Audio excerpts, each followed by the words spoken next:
Assalamualaikum warahmatullahi wabarakatuh. Perkenalkan, nama saya Ayu Astika Diana.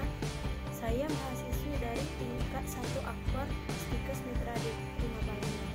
Di sini saya akan menjelaskan tentang infeksi, proses infeksi atau patofisiologi infeksi.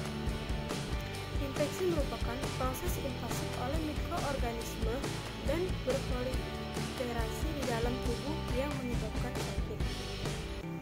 Tanda-tanda infeksi yaitu 1. Kemerahan, 2. Panas, 3. Nyeri, 4. Bengkak, 5. Penurunan fungsi tubuh. Penyebab adanya infeksi ialah 1. Bakteri, 2. Virus, 3. kuman, 4. Parasit, dan 5. Praktiksa. Infeksi merupakan interaksi antara mikroorganisme dengan penjamu rentan yang terjadi melalui kode transmisi kuman tertentu. Cara transmisi mikroorganisme dapat terjadi melalui darah, udara, baik droplet maupun airborne dengan kontak langsung. Cara ringkas, kuman tersebut bisa menginfeksi melalui 4 tahapan, yaitu 1. Adesi, menempel, 2. Kolonisasi, pembiakan, 3. penetrasi masuk ke tubuh, dan 4. infeksi menyebar ke seluruh tubuh sambil terjadi pembiakan. Infeksi adalah kolonisasi yang dilakukan oleh spesies asing terhadap organisme inang dan bersifat paling membahayakan inang.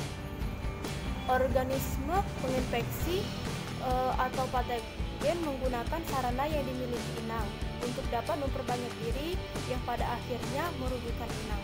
Patogen mengganggu fungsi inang dan dapat berakibat pada luka kronik, gangren, kehilangan organ tubuh, dan bahkan kematian.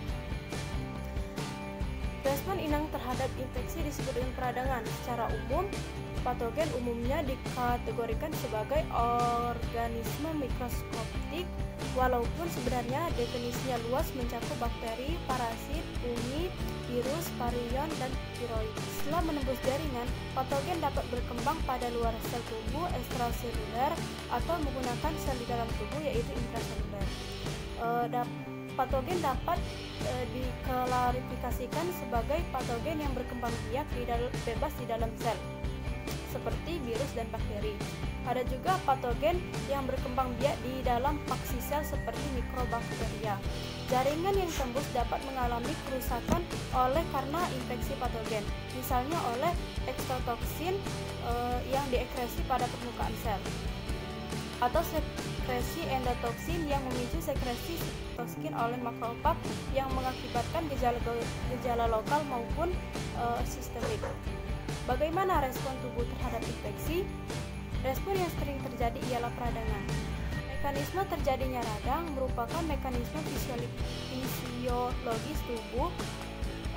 Radang atau inflamasi merupakan mekanisme pertahanan tubuh sebagai respon jaringan terhadap pengaruh merusak, baik berupa lokal maupun masuk ke dalam tubuh.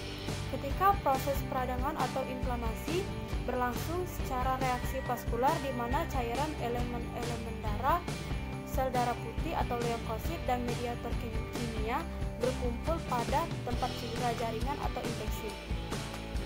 Proses terjadinya jaringan atau inflamasi dapat diamati secara mikroskopik dari tanda-tanda utama, yaitu 1. Kalor yaitu panas yang dikeluarkan oleh tubuh. 2. Rubor yaitu tanda kemerahan yang dikeluarkan oleh tubuh. 3. Dolor adalah rasa nyeri. Rasa nyeri akan terasa pada jaringan yang mengalami infeksi. 4. Tumor atau pembengkakan merupakan tahap kedua dari inflamasi.